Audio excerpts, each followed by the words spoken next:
Everybody pretty well set? No.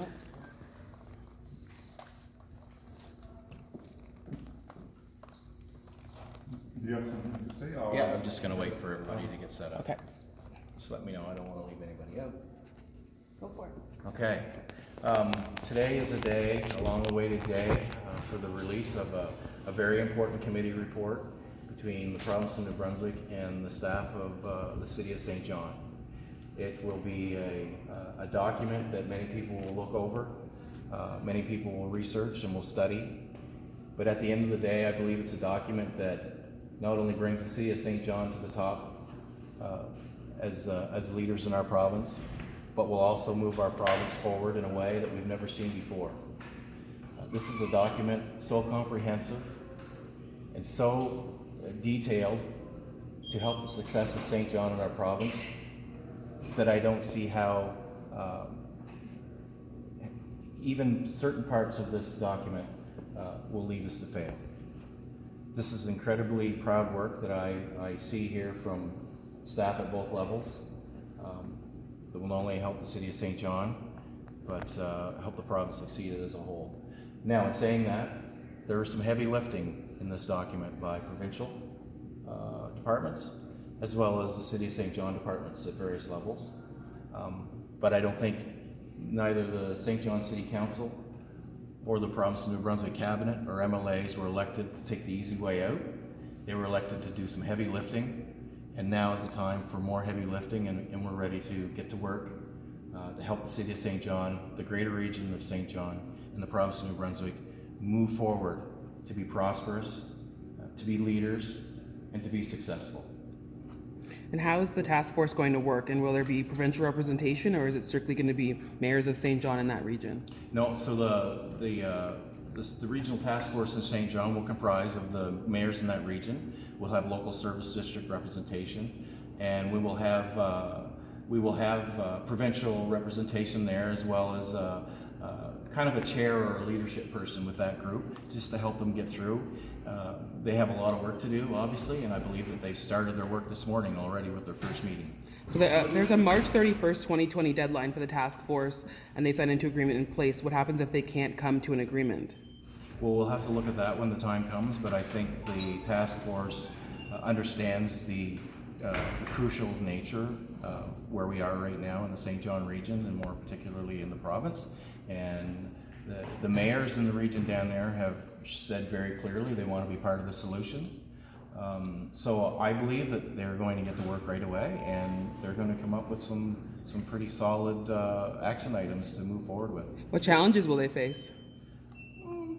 They've shown the challenges that they face already. It's just, talking things out with ice surface agreements and shared services and those type of items. They've already talked about RSC issues and landfill issues, but they're going to be able to get together at the table. They've shown that they have the leadership to pull this off. So I'm encouraged to see the work that comes out of that task force. There's very intelligent people around that table, and the province is there to help them every step of the way. Is this a step towards a forced amalgamation of St. John and surrounding areas? And nowhere in this document will you see forced amalgamation mentioned anywhere. I don't believe that we have to force anybody to amalgamate. I don't believe that we have to eliminate boundaries between communities to be successful. The regional task force will decide, and so they should decide on what their region looks like in the future. And There's with talk about a reduced There'll be city time for boundary. everybody. There's talk about a reduced city boundary. Does that mean St. John could get smaller as a result of this? When the regional task force has a look at that and they decide if that's the way forward, and that's up to them. Really, the power is in the regional task force, and that's how it should be. Each region deciding their future going forward. We're going to give them the tools with this document to be successful. They couldn't even work out an ice rink deal. What makes you think they can work out all this? Well, I think in order to succeed in the St. John region, they're going to have to work out their differences, and they've shown already by talking in a positive manner that they all want to be involved to see this success. That I'm confident they will get there across the finish line. What is the financial bottom line for St. John as far as you're concerned? The financial bottom line for St. John, well, number one, balanced budgets. obviously. It won't be easy for any of them to get there to a balanced budget, but that's where we have to go. The province has demonstrated that leadership with balanced budgets. I know I'm confident that the city of St. John can get there as well. Is there capacity on the province's part to step in with more rescue money if necessary? I think that the discussion so far has been around the previous rescue money a lot. I don't believe that there is room for the province to hand out any more rescue money going forward. There has to be heavy lifting, obviously, with the city and the province to get a lot of these measures put in place. And the city, they recognize that. The council recognizes that, I think, in the end. At the end of the day, I look forward to being at Common Council Thursday night, not just to listen, but to support City Council. This is a document they're going to discuss in full detail, I'm sure, on Thursday night, the pros and the cons. Is it the right path forward for them? I believe it is. I believe that the work that was put into this by both levels of government staff is second to none. This is a document that will lead us all to success. Does this become a test of the whole Regional Service Commission approach? Well, it certainly does, but in this document we've also committed to reviewing the RSC model and how can we improve upon that. And I'm expecting the region of St. John and that RSC as a greater entity to really show us where the improvements can be made for the rest of the RSCs in the provinces. We've got some really positive attributes in RSCs in different areas of the province. If we can find the best practices out of each one of those in an RSC review, the sky's the limit for our province. The report talks about a review of St. John Energy. Is your government willing to change legislation to let municipal energy corporations generate a profit for their municipalities? Well, I think the best way forward on that topic is to see what the review comes about with. Again, we haven't talked about forcing anything on anybody, but the reviews are important to see, how can the St. John region and the province leverage St. John Energy to the best of our ability to make it viable for the cities. Now, if there's anything more technical in there, I'll get the staff to send it to you on those answers. You don't want it? The city asked for in some, I think it's industrial equipment and certain other assets to be included. Why wasn't that included in the report? Well, there is some legislation right now on the floor of the legislature that's before committee, and I think we should allow that to follow its course. That would be part of a broader provincial discussion as well. We've heard from all different stakeholders on that piece of legislation. It's not worded very well in the legislature either, so I think we should let that piece run its course. There is some pieces to that direction, if you wanted to go in it, that could be detrimental to other industry in the province. So I think we want to be very, very careful with something like that. We're focused right now on this document that the city staff and our provincial staff have come up with as the recommendations in this report. And I think this is a great starting point. This is an effort, by the way, to throw a rope out to the St. John region and have them grab onto it and leverage something that's in this that will make them viable, that will make them succeed, to make our province be a leader, not only in Atlantic Canada, but Canada in general. Is it reasonable to expect the local governments and the unions to come up with a solution to the binding arbitration issue when they're both so entrenched and haven't been willing to move? Well, I think Premier Higgs has been pretty clear all along on a number of items. If we don't start working together in this province, if we don't start realizing where our weaknesses are and finding solutions to make us stronger, we're destined for defeat. So I think it is reasonable to think that those two sides need to come together to find a short-term and a long-term solution, or none of us will be viable. None of those entities will go forward. There will be no more unions. There will be no more municipalities, because we'll fail. If we don't get together and sort out our differences, we won't succeed. So the lessons and solutions learned in St. John will wind up being applied around the province? I think the region of St. John has an opportunity with this document, with coming together, sharing their ideas, being successful, would or could very well be a model for the rest of the province to follow. Just the leadership alone that they could show, to show the rest of the province that we can be viable. We can take down our barriers, east, west, north, or south. We can succeed. Michelle? Yeah, it has to be approved Thursday by the city council, right? So Thursday night, St. John Common Council will have a special meeting, and they will discuss this openly in a public manner. And they will decide, I guess, at that point in time. I don't know what their motion would be. They would have to decide that, but they'll decide on how they move forward with a document here that I think is well put together. It's well manufactured.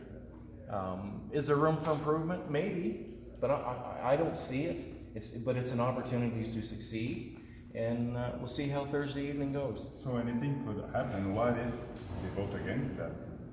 Well, I guess we live in a democratic world, and I really don't want to preempt what Thursday could be. We'll cross that bridge when we get to it. But if they don't, they're kind of operating with a gun to their head, right? It's this or what? Their staff were involved with this document and the makeup of it. Cabinet and caucus has approved it 100%. There's heavy lifting in here for the provincial side as well, right? And sometimes not popular ideas or decisions have to be taken with something like this. St. John have been asking for help, and there's no reason why we should turn their back on them, and they can make the decision on their own. And we'll see how Thursday's vote goes, and we'll decide from there what the next. Is it linked? Go ahead. Is it linked in any way to the help they're gonna receive, and they haven't received yet? Not at all. No, this document is actually coming out of the original agreement. We found that previous to taking government, and I don't want to talk in the past because today's an opportunity to celebrate what we have here today and going forward. But this is part of the agreement. Having a committee report that's comprehensive, that's detailed, that is a win-win going forward. That's what this is about. This has nothing to do with any bridging asks in the future or extra money to bailouts in the future. Those tough decisions, those days are gone by with this government. We don't bail out any longer. So what's going to be your first task Friday morning if they reject that? I guess my first task will be standing in front of these flags with the decision of how we move forward. So it is this or what? We'll have to decide Thursday night. After they really have to decide, and then we'll decide. There are lots of items in here that we can still action without the city's help. The regional task force, for instance, already met this morning. Those are items that have to be done. If the city doesn't want to take up their part of this plan, we'll all have to decide the next steps on Friday morning. So they can either act on this or follow your lead. I think that it's very clear in this document that if they need our help, they have to help themselves too. Fredericton has negotiated funding agreements with adjacent communities for things like ice rinks and things. There's legislation referred to in this document. Would that supersede those agreements, or would they be allowed to exist separately? No, I think as we go through the RSC models and what works in each region or not, those items will be discussed during that. To be clear, the city of Fredericton didn't negotiate anything. They built the facilities first, and then they did the negotiation after. Right? So this way here, it's going to be opposite. The RSCs and the review on that will decide on how their cost-sharing agreements happen or not going forward. But I think we have an opportunity here in the St. John region to show the leadership that they have. I mean, St. John's our oldest city. We have to be proud of that. We have to celebrate St. John. When St. John succeeds, the province of New Brunswick succeeds. But will the new legislation supersede existing funding agreements, like Fredericton's already worked out? No, I don't think we should stamp out any good work that's been done in the past. I think those things have to be taken into consideration and included, but no, it won't supersede. Okay. Just one last thing, maybe you're talking a lot about regional leadership in this. On this, what's going to be the provincial leadership, like your leadership, the leadership of the government? I can be there. I can be there. And we've committed. The Premier's committed to be there every step of the way with the city of St. John and the region. But there are a number of items in here that are provincially that have to be provincially led or championed. And we've approved a lot of these already through cabinet and through caucus that we're ready to do some heavy lifting. There's some items in here that governments from many years have been talking about doing, but they've never done it. We were elected to do heavy lifting, and we're gonna get through a lot of those things. And what is the most heaviest thing? Heaviest lifting? Well, there's a lot of items. helping the unions and the municipalities get to the table to discuss arbitration. That's a touchy subject that most people don't want to talk about, but we have to discuss it. So we're going to help those groups get together. And a letter's already been sent from Petal to those groups saying, well, you need to get together. You have to discuss our issues if we're going to move forward. The RFC models.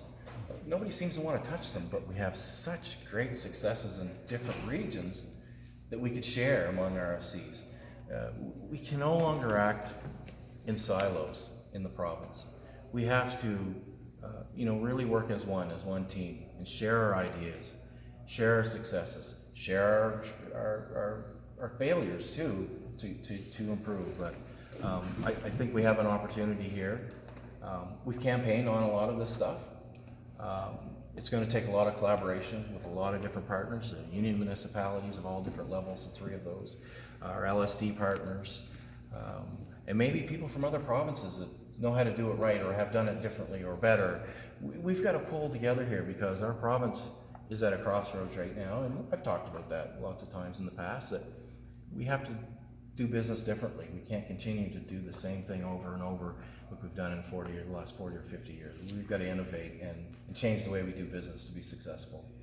What about the fiscal reform side of things? It says in there that we should find a way to give more revenue to the municipalities without affecting the bottom line of the province. Does that automatically mean that citizens and companies will have to pay more in taxes to resolve that problem? I don't think that's the goal. I think the goal is really to move some things around, but when the task force gets to work, when the different committees get to work, they'll really tell us how that works best for them. And our part of that plan is to work in tandem with them and take their advice on how that works. It doesn't necessarily have to mean new taxes in regions, but how do we repackage? So we're going to do property tax reform in this as well, right? And there are arguments, well, why does the province have to take all the municipalities' money and then give it back, or some of it back, or share it in different ways? We believe that reform has to happen, and many people have been calling for the municipal association. So we're committed to that reform, reviewing that and seeing how that goes forward. Now that's the longer term, obviously, project. That's going to entail a lot of work and a big shift, but it's important, I think, to work, and we're not going to run or hide from it and shy from it. What's the deadline for the property tax reform, knowing that it sounds like it fit or could fit in this report? It is in this report. I believe it's 2022. So that's like 3 years, 2.5 years out. But it is extensive work that has to happen, and it has to be a shift in revenue as well, right? So we have to be able to move the revenue over there, because you can't just write a check and switch it out, or we'd be in trouble here financially. So describe what St. John's financial shape will be in 2021-22. Well, if they pitch in here, they do some heavy lifting, and you'll hear Mayor Darling and some of council talk about some of the hard lifting they're going to have to do, and I think I understand, and I feel for them. I think by 2022 we want to get them as close to a balance, as close to I guess sustainable as possible. And what that looks like at 2022, I really don't know right now, but it all depends on the work that comes out of this document, the regional task force work, and the willingness to just everybody to roll up their sleeves. I see the willingness there by a lot of partners, and that's a great feeling for me. That gives me hope. It's a city that I think we all kind of draw ourselves to at different time or another for different festivals and things like that. I have a long family history in the city of St. John. My parents lived in the Lower West Side, my grandparents lived in the Lower West Side, my brothers were born there.